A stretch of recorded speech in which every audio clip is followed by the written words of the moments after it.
Назад сме во студиото, сега ќе зборуваме за туризмот во студиото на телевизија 24, веќе е Аркан Керим, председател на Туристичко-угостителската комора. Ви благодарам што денеска сте мој гостин. Добар ден, благодарам на поканата. Така. На онлайн ќе го имаме и Крис Блажевски, председател на Туристичко-угостителската комора од Охрид, односно од Хотам, хотелиерите. Ке видиме што се случува на крајбрежјето, што се случува во Скопје и во останатите туристичко-угостителски објекти. Господин Блажевски, ви благодарам што и вие денеска сте тука во студио 10. Благодарам за поканата. Ке почнеме со вас директно од Охридско-Струшката ривиера. Кажете ми каква е состојбата со гости овој период од годината, овој старт на летната сезона? На прагот сме на почетокот на втора половина од јуни, тоа значува високата сезона и се осеќаат веќе гушвите. Минатиот викенд беше полно, малце со некои технички.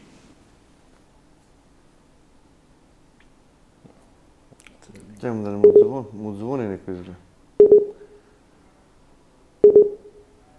Тоа се помина во најдобар ред и хотелите беа добро исполнети со висок капацитет. Останува исполнетоста и во текот на неделата, во текот на другите денови, не е само викенди, и тоа е добар знак и почеток за високата сезона високата сезона за оваа година. Кога најмногу се очекуваат гости во Охрид? Најмногу е од 15 јули до 15 август, тоа е шпицот на сезоната, но и покрај тоа, значи отварањето на новата авиолинија Охрид-Истанбул носи некој друг вид на туристи од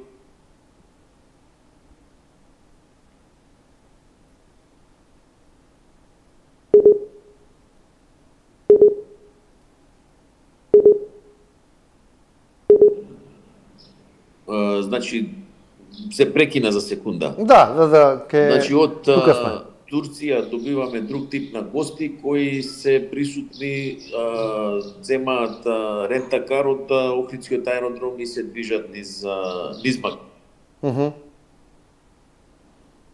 Ке направиме тука пауза со Блажевски, се враќаме во студиото да видиме како почна туристичката сезона, летната туристичка сезона во Скопје и во останатите градови. Добро е, сезоната е одлична, мислам, почна одлично, со добри бројки почнавме. Меѓутоа, дали сме ние спремни е прашањето за волку добра сезона, тоа е малку... Добро. Ги имаме гостите? Ги имаме гостите, а ние како домаќани? Дома не сме спремни. Тоа е проблемот. Сега добро е, доаѓаат гости од сегде, што како, меѓутоа какви импресии ќе пратат луѓето кои ќе се вратат дома? Дали другата година ќе ги поканат и своите соседи, своите пријатели да дојдат да ја посетат Македонија? Тоа е прашање што треба да си го поставиме сами на себе. Иначе одлично е, гости има, меѓутоа треба да се запрашаме зашто ние не сме спремни. Во април имало речиси 80% од гостите кои што биле во туристичките локалитети низ Македонија биле странци. Што е она прво, отидовте вие малце критички настапивте, што е тоа што не им се допаѓа на гостите?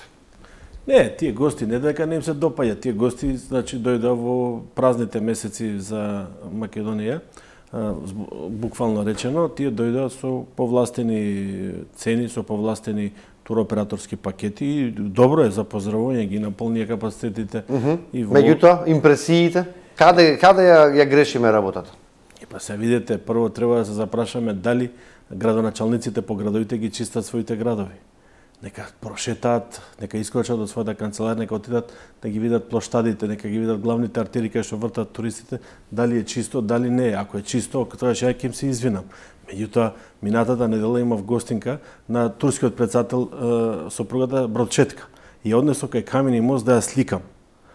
Јас се сакав да се фрлам во Камени мост од срам. Прљаво, луѓе, прљаво, не може така. Како да го исчистиме тоа? Значи, треба да се чисти барем тоа плоштадот, Камени мост, па греота е, толку туристи гравитираат. Мислам, не сме ние, иде у Бангладеш почисто е. Не може, никогаш не било вака тешко и прљаво. Мислам, стварно ми е срам. Се доаѓаат луѓето, се мачиме и владата субвенционира, се труди да ги донесе, а дома доаѓаат прљаво ние. Не може, мора да ги средиме овие работи. Сега во пресред на локалните избори, барем да се направи на генерално чистење на градовите, на плоштадите, на све, да се среди се тоа. Тоа треба да се види континуирано, да се има секојдневна мисија, да се види. Не е само дали се локални или има. Да, меѓутоа ние се трудиме, се мачиме да ги донесеме туристите и они кај доаѓаат и после ќе се чудиме другата година кога ги нема гостите. Истото го прави за Истанбул. На Истанбул сите хотелиери, на сите туристички работници пред 2 години викав, ако продолжите со ова темпо, никој нема да ви доаѓа. Не може ти 60 евра на Цезар салата да продаш или 60 евра на чаша вода. Сега Истанбул историски најслаб период живее. 25% само се полни хотелите, рестораните, нема луѓе, не доаѓаат туристи, кои ќе доаѓаат на толку скапо. Каде, во Истанбул? Во Истанбул и во Турција, значи цените се покачени. И нема кој ќе ги плати тие цени, треба да се запрашат и они. Таксистите зимаат за една релација 100 евра. И јас тоа све им го кажувам, видите ќе ви се врати као бумеранг, нема да има туристи. Пред 2 години им го зборив. Еве сега ми се. Колку е намалено? Многу, значи хотелските капацитети работат со 30%. Тоа е катастрофално лошо. Еден од најпосетуваните градови во Европа. Да, ај сега ќе кажат, има 4 најбитни пазари, има се во војна. Русија, Украина, Израел и Иран се во војна, немаме туристи. Тоа може да се оправда, меѓутоа ти ако ставиш такви цени не можеш да видиш да очекуваш големи резултати. Исто и сега го велам, ние имаме сега туристи. Меѓутоа туристите кои ќе дојдат, кои ќе видат ова прљавото, што се случува, тоа ќе биде еден лош бумеранг за нас за другата година. Затоа треба се да си ги засукаме ракавите, домашните работи да си ги направиме. Ако треба да направиме на кампања и приватниот сектор да учествува во чистење, јас сум прв за тоа. Да помогнеме, да земеме сите метлите, да изчистиме градовите. Не може, луѓе, срамота е. Срамота е, ние сме прекрасна држава, имаме прекрасна држава, ние не сме свести колку убава Македонија. И сега ќе ги донесеш луѓето, а ти фактички не си подготвен. Не си подготвен. Дома, например, ти дојде дома ти е лом, прљаво. Нема ти биде срам од гостите? Исто и тоа е така. Значи, они скачаат, шетаат, прават, евидентираат, пишуваат, што како. И затоа мораме сега да се малце да се само критикуваме. Не, значи, немаме да кажуваме дека се е добро. Не се е добро. Блажевски, како е во Охрид? Колку Охрид и Струга се подготвени за оваа сезона? Ете, слушнавме дека не е баш најдобро во Скопје и во останатите делови. Поглед на чистотата, ако зборуваме, се максимално ангажирани, но треба нешто подолгорочно да се направи тука, значи да се отстранат депониите во Струга и двете во Охрид, да се тргнат од тука, да се дислоцираат.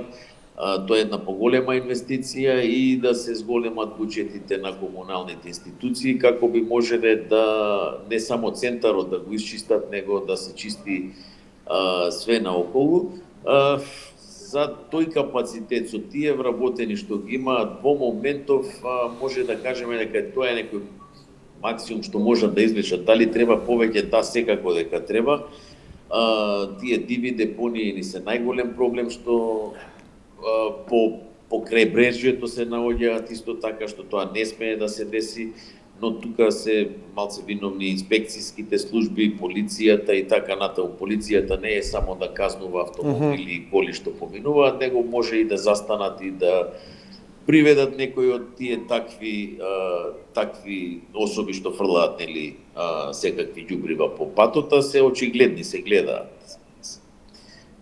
Така да тоа е една долгорочна борба и која се води подолг проблем кој треба да се решава и да и малце и свеста и разумот кај луѓето да се подобри, да се знае што каде треба да се фрла, да не биде да било каде да се користи депонија. Ако еден човек фрли нешто, тоа рачунајте за 2 недели е мала депонија. Кажете ми околу капацитетноста, околу хотелиерите, околу спестувачките капацитети. Има нови, се зголеми бројот на легла, колку се на располагање за оваа година? Во секој случај се зголемува, не е значително зголемувањето, но се зголемува помалку. Битно е дека сите се скоро, би кажал 90% реновирани или прават некој помали реновирања, некои поголеми реновирања, така да веќе не се тие стари соби што беа покрити пред 10-13 години, неко веќе има достоинствени соби, апартмани, приватно сместување, вили.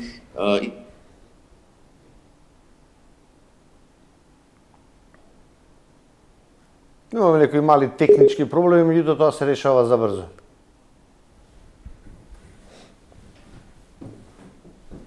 Значи, високи 5 звезди фалат, тоа го немаме, но веќе има неколку објекти кои се во изградба, па мислам дека и за брзо ќе се достигне и капацитет и за такви гости. Како стоиме со цените од до за дневна основа, за 7 дена? Цените се некаде од, зависи сега дали се групни или се единечни цени, се движат од 30 и 35 евра, за хотели зборувам. Да, за хотели. Од 35 евра до 50 евра, нели, за ноќевање, доручек, некаде имате за таа сума ноќевање и вечера, полупансион.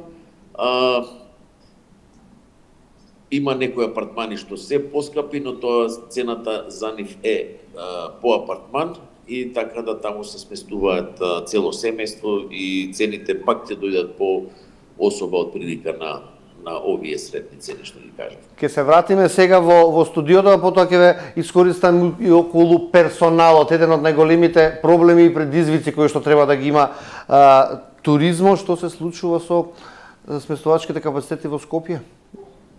Скопје каде понапред од Охрид или од другите места. Скопје има, значи, повеќе брендови од светски брендови. Да. Пак фалат. За пример, за Скопје 2028 ние треба да направиме уште 10 хотели минимум за да ги пречекаме тие гости што се најавуваат за Скопје 2028 ова Европски град на културата што ќе бидеме. Значи, меѓутоа Скопје па и другите градови имаат убави хотели, убави нови капацитети и за тоа нема проблем. Истото треба и во Охрид да се направи, да се инвестира. Ако се дозволи, сега во Охрид има друг проблем за инвестиции. Тука УНЕСКО не се... УНЕСКО не дозволува. Правилата не дозволуваат УНЕСКО не дозволува. Крај брежјето, може на друго место. Во Поградец и во Албанија дозволува. Сега како тоа, не знам дали ние сме само заштитени или они не се заштитени. Еве сега пример, ќе биде парадоксално луѓето кои дојдат во Охрид ќе спијат во Поградец. За жал, треба да се направи значи поубави капацитети и хотели за да се градат неколку хотели со 5 звезди во Охрид, тоа е за поздравување. Значи Скопје има добри капацитети, има добри хотели нови, направено што како, тоа е окей. Регионални тури, 7-дневни престои, како туристите не поминуваат нас? Балканските тури продолжуваат и ќе продолжуваат. Значи луѓето сакаат во едно патување да видат повеќе држави. Ние сме дел од тие регионални тури, значи Србија, Македонија, Албанија, Црна Гора. За неколку дена да ги поминат сите држави? За 7 дена ги проверуваат околу 5 до 6 држави, повеќе вакво. Највеќе се присутни во Македонија, поради субвенциите. Македонија само единствена во регионот дава субвенции се уште. Значи и сите ги прават тие тури да бидат во Македонија минимум 3 ноќевања, за да ги добие субвенциите што ги дават државата. Ниједна друга држава во вкружувањето не дава субвенции, они даваат други, значи повластици што како прават маркетички кампањи пример на компаниите, а ние директно даваме значи како држава субвенции. И затоа 3 ноќи се во Македонија или 2 ноќи во Скопје, 1 ноќ во Охрид или обратно, што како ти пропатуваат и ги прават тие тури. Сега значи имаме нови пазари што убаво беше ова што беа германците, французите, послаба моќ на платежна моќ на гостите, меѓутоа тоа ги пополни капацитетите на хотелите. Исто така, значи, треба да се сконцентрираме на азискиот пазар и ако можно да направиме значи на нови пазари американците и канаѓаните да успееме некако да ги носиме они да доаѓаат тука. Меѓутоа прво да изчистиме домашната задача. Кои се најголемите потрошувачи како туристи? Кои знаат да најголеми потрошувачи во Европа се бугарите. Бугарите трошат најмногу? Најмногу. И затоа треба да ни се вратат да трошат во неколку места каде што одам, значи најголем девизен прилив имаат од бугарските туристи. Значи, еве ќе ви кажам, бугаринот троши повеќе од германецот. Повеќе троши. Повеќе троши, не жали. Германецот пие толку 6 пива, ама бугаринот пие 2 гајби. Не, стварно, мислам, во поглед на квалитетни гости, бугарите се најдобри гости во опкружувањето. Во Србија највеќе нив ги бараат, во Турција највише нив ги бараат. Во Грција, значи идете ви на Халкидики, ќе видите, значи 65% од сите ресторани све се бугари. Трошат луѓето. Не знам дали Европска унија добро им дојде од кај толку пари, меѓутоа трошат. Сега реално да правиме муабет, хотелите, еве видите, Sunny Beach, 50-60% од гостите све се бугари. 30% се албанци од Албанија. И кој ќе видиш, нашите гости од Македонија се само 3-4% во Sunny Beach. Пример дам хотел. Сите идат на апартманско сместување во Грција. Да го фатиме сега и проблемот со вработените. Блажевски, како стоиме ова лето? Туристичките работници од малце повеќе години нели се разлекува, но заминаа за Црна Гора, за Хрватска или останаа во Охрид да работат? Може да се каже дека оваа година сме малце подобри од минатата година, во однос на тоа дека не заминаа толкав број како што беа минатите неколку години, значи покачувањето на платите си донесе до некое поравнување најверојатно. Да, има еден дел што одат нели за таму, но тие веќе што одат си рачунаат секоја година, одат и се враќаат. Има еден поголем дел што се останати и има една поголема, еве, на огласи се јавуваат повеќе луѓе сега од минатата година, значи ако минатата година стоел оглас и не се јавил ни еден, сега барем има по двајца, по тројца што би се јавиле за некое работно место, не за сите. Колку се зголемени платите во туризмот ме интересира, за разлика од пред 2-3 години? Во туризмот може да кажеме дека веќе никој не си оди дома, зборуваме на крај на месецот, нели? Без 28-30.000 би дошло некоја си минимална, да речам, плата што ја носат дома. Така. Рецепционер, не знам, некој туристички работник, за такви зборуваме? Одат и над 30.000. Значи, ако работат 2 дена, 2 прва, 2 втора, 2 трета, 2 слободни, тогаш одат и по 36-7 и до 40.000 стигаат, и некои повеќе стигаат, зависи која позиција имаат. Значи, зборувам, значи, над 30.000 се општо земено сите плати, со празници, со нели викенди и така натаму се собираат и повеќе од тоа. Некоја просечна цена во однос на платите, ако би земале, би дошла значи 35-6.000 од прилика.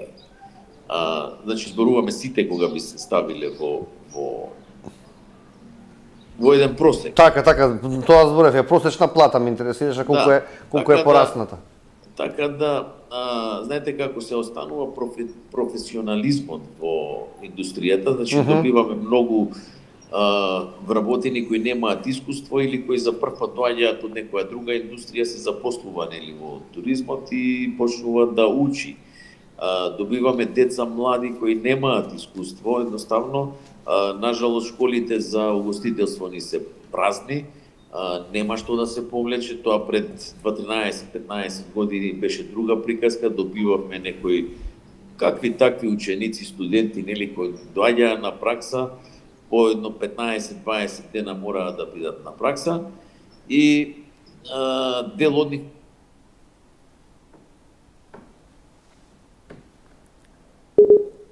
ќе се вратиме за брзо.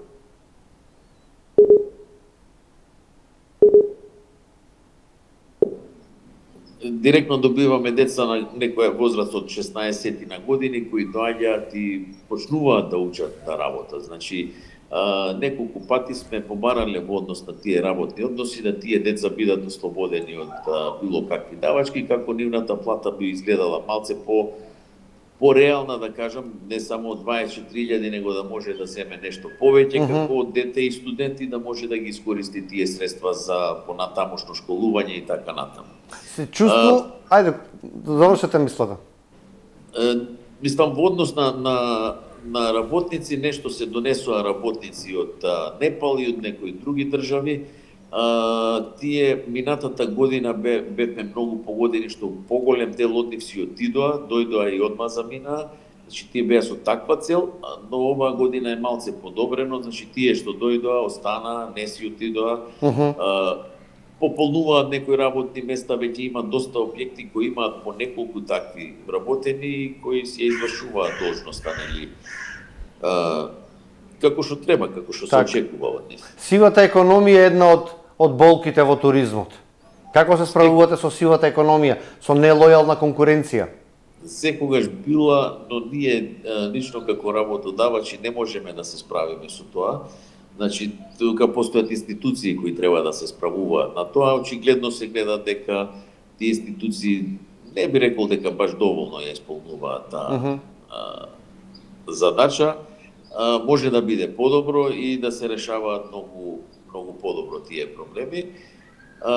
Не е само тоа, нели, како проблем постојат повеќе работи. Сега да спомнеме некој преска се спомна, нели, за УНЕСКО и дека УНЕСКО сопира. Не е УНЕСКО тоа што сопира, тоа си има закон за градби кој треба да се почитува, но проблемот е што немаме детални урбанистички планови. Значи, дестинација, било која туристичка дестинација има детален урбанистички план за следните 50 години како ќе изгледа. Ние немаме ние повеќе од 10 години немаме ни детален ни генерален план на повеќе од места од крајбрежјето и не може да очекуваме развој некој поголем. Значи, за денеска еве зборуваме нема високи 5 звезди и така натаму, па нема ни локацијски каде да се постават тие, нити па има некој детален план што може, нели, да се очекува дека на одредени места можеле да изникнат такви објекти. Прво што треба, нели, детално урбанистичките планови да се изработат во најбрз рок, тоа го зборуваме веќе 10 години.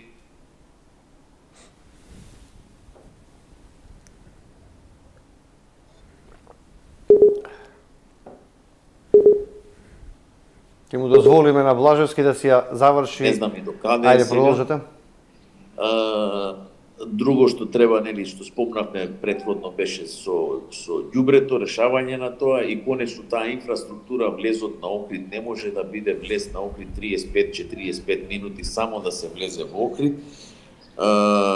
Тоа разбираме на некои високи туристички места каде што има преголеми гужви и така натаму, но Охрид пред 20 години можда полесно се влегувало и се излегувало, имало помалце сообраќај и така натаму, но сега сме веќе во една друга категорија влезени, има повеќе гости, мора да конечно да се заврши тој пат да може да има проток и движење на гостите.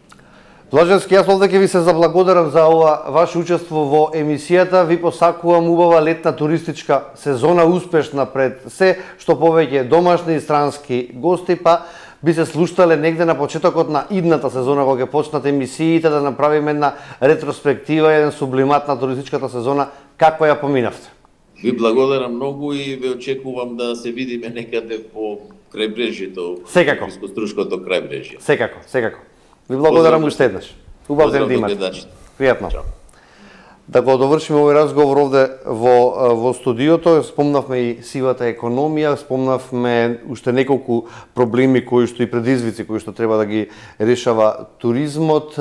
Што се случува во Скопје со сивата економија? Колку уште се изигруваат, се бараат дупките во законот? Ваши колеги, Сега ќе ви кажам една бројка, значи во Скопје има повеќе станови за издавање него ли на Халкидики. А дали кои што не се регистрирани никаде? Тие да се регистрираат тогаш ќе имаме скок на туризмот во Македонија 200%. Јас гарантирам, не 21% како што Ама ќе им се намалат црните пари. Па сега тоа е целата работа. Како да им се влезе во трак тогаш институцији? Многу е лесно, ќе им дам пример. Нека го контактираат Booking и Airbnb, нека им бараат податоци на кого земале провизија и нека иде контрола кај нив. Толку едноставно. Не треба многу ни топла вода да се смисли ништо. И ќе видиме дека имаме скок на туризмот 200%, не 27%. Колку губиме како пари? Имате некаква пресметка направено како држава? Рачунајте вие у Скопје слетуваат 40 авиони дневно, евидентирани се туристи само во хотелите. А во приватниот смештај никој не ги евидентира, не ги ни пријавува полиција, не плаќа туристичка такса, ништо не плаќа. Знаете ли колку би било тоа? Барем ќе имаме на евиденција дека кај се луѓето сместени, што како. Треба да се направи тоа, значи сега знаеме дека пазарните инспектори не се доволно за целата држава, после све ова што се случи во Кочани и све тоа, значи видовме дека ни фали. Значи сега се надам дека во Министерството за туризам и култура ќе се направи да направат они своја инспекција, барем 10 инспектори кои што ќе работат да помогнат стриктно во оваа тематика. Да се направи све што како и би било добро, значи да секторот угостителство од економија и труд да се префрли комплетно во Министерството за туризам и култура и да биде комплетно министерството. Значи во тој аспект туризам без угостителство не може. Не може и тука да биде тоа прецизно и ќе се агенцијата за туризам се гасне, све се преточува во Министерството за туризам и култура и се и ова кога дојде тогаш ќе бидеме одлично. Комплетно и инспекција ќе треба. Тогаш ако инспекцијата проверува, верувајте ми, ќе имаме 200% покачување на туристите, не 27%, бидејќи ќе се евидентираат тие туристи што доаѓаат, многу гости доаѓаат во Скопје, значи верувајте ми, само на плоштад има околу 200-300 станови кои што се изнајмуваат со смешни цени, 30-40 евра за апартман со 4-5 легла и нон-стоп се полни. Ама тие дали се евидентирани? Затоа викам, значи, инспекциите ги контактираат Booking и нека го контактираат Airbnb да видат колку луѓе влегли, што влегли, дали тие се пријавили или не. Меѓутоа ние тоа го збориме долги години за да се регулира, за да може што повеќе да се инвестира во хотелите. Што недостасува како персонал денеска најмногу во однос на туризмот? Не, сега во персонал добро кажа и господин Блажевски, оваа година се вратија многу гастербајтери од Германија. Многу луѓе се враќаат бидејќи таму е економска криза, нема више работа како порано и оваа година немаме толку големи проблеми, барем туристичко-угостителските капацитети со вработувањата, бидејќи реше да не заминат и оние кои што заминуваа редовно или? Па видите, за 200 евра разлика, он треба во Хрватска да работи секој ден, без престанок, со 3 сати пауза од 15 часот до 18 часот за да се избања во море.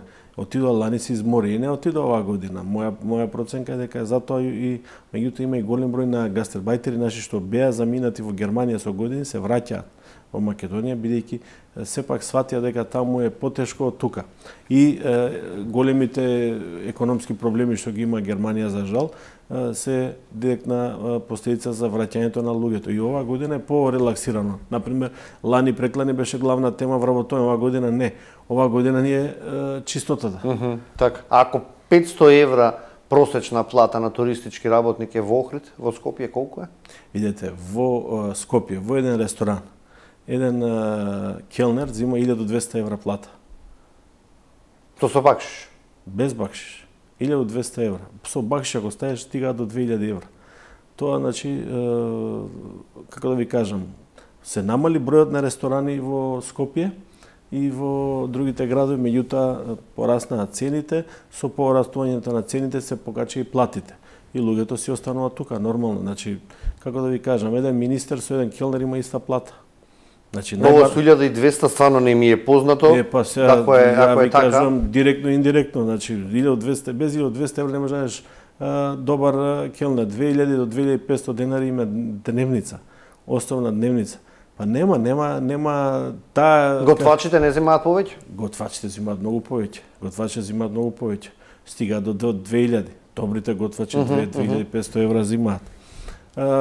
И во Скопје прилика толку 35-40 илјади денари работата на другите, значи, категории на луѓе. Собарка, рецепционерка, да. Тие се околу 500-600 евра? Да, и повише. 30, 35, 40 илјади стигаат во сезона кога е шпиц. значи нема никаков проблем. Во зимните месеци кога нема толку работа, 28 до 30.000 денари. Им се намалува малку. Да, малку, меѓутоа и работа им се намалува, обемот на работа се намалува. То во поглед на тоа, значи најбарана категорија се келнерите. Нема, значи ти да најдеш квалитетен келнер без таа плата нема шанси. Ова ако земеш ученици да ги учиш, тие се 40-45 до 50.000 денари, ама тој не знаат ништо. А ова е треба и да знае и да продаде специјалитетот, односот, така. Во кој ресторан ние имаме сомелиер, пример во елитните ресторани во Македонија? Нема нигде. Нема да ресторан да има сомелиер, да знае келнерот да го продаде тоа скапо вино, да земе плюс процент од тапата што ќе ја даде на винаријата, значи тие работи треба да се паза, треба да се стимулира сето тоа. И затоа значи платите се зголемени, меѓутоа и бројот на македонски граѓани од Германија и од други земји се враќаат во Македонија. Алтернативен туризам, имаме уште неколку минути, тука беше пред вас директорот на платежната агенција, вели дека има и пакети, програми за отворање на туристички капацитети во руралните средини. Колку сме подготвени ние да вложуваме во селата? Па знаете што, треба, ако се враќаат луѓе од странство, пошто тоа е мода са тренд, може да се направи. Пример, ние имаме прекрасен регион. Тиквешкиот регион е идеален за ваков вински туризам таму. Вински туризам, да. Таму значи фала едно 5-60 мали семејни хотели. Винарници има и треба да има значи 5-60 мали семејни хотели од 10, 15, 20 соби. Ова е идеално за такви инвестиции. Да се стимулираат луѓето кои што заминале во Германија, во Хрватска, што како стекнале искуство, на нив да им се одобри значи ИПАРТ програми има со 50-60% вакво, да се направи тој регион, тоа би било идеално. Бидејќи вие рачунате околу 3 до 4 милиони луѓе гравитираат на пат за Грција од нашата држава. 10% од нив, значи 200.000 луѓе да ја остварат ноќевање во како се Кавадарци, Неготино, Демиркапија. Да, по едно кафе да се напијат, ништо повеќе не треба. Не по кафе, нека спијат. Не зборуваме да спијат и до кафе да се напијат. Нека спијат, тоа се огромни средства. Да. И регионот кој што е добро развиен, уште поише ќе се развие. И винарниците директно ќе продадат виното, значи малите семејни винарници ќе продадат директно виното на гостите, не преку супермаркети или да идат да промовираат. И многу голем девизен импакт ќе има. Значи треба да мислиме дека тоа е многу убава работа. Потоа има она за задгранични, погранични, места кои што, пример Дојран, пример Преспа, кај што може да се направат убави капацитети да се земе, да се например во Отешево, као што имаше порано хотели, сега нема. Треба да се направат 2-3 убави хотели. Да се заживеат. Да заживее граничниот премин со Грција се отвори, значи ќе има и вакво Дојран, пример, убаво живее со грчките туристи, али исто како што кажа, значи Тиквешијата мора да се удри убаво и може да се направи феноменален импакт, значи врз локалната економија. Кавадарци, Неготино, Демиркапија да имаат огромен девизен прилив, значи од пропатувачи кои што патуваат. Примерно да за Закинтос од Белград ќе остане на вечер, ќе се спие во на пола ќе го скрати патот, на пола ќе се одмори, ќе испие 2 флаше вино вечерта, ќе се јаде убава вечера, сабајле ќе се продолжи. Може на враќање пак ќе си дојде, значи треба да ги мислиме и да ги планираме тие работи исто. Господин Керим, овде некаде завршува нашето време, јас ви благодарам што и вие бевте дел од Студио 10, се надевам дека ќе имаме како држава една успешна туристичка сезона, па како што кажав и на Блажевски, ќе контактираме на крајот на летната сезона да направиме една емисија да име кои ќе бидат бројките. Благодарам на поканата и јас сум оптимист дека ќе има убава сезона. Се надевам дека нашиот глас ќе допре до оние кај што треба. До оние кај што треба за да помогнеме сите да успееме во нашата намера. Благодарам уште еднаш.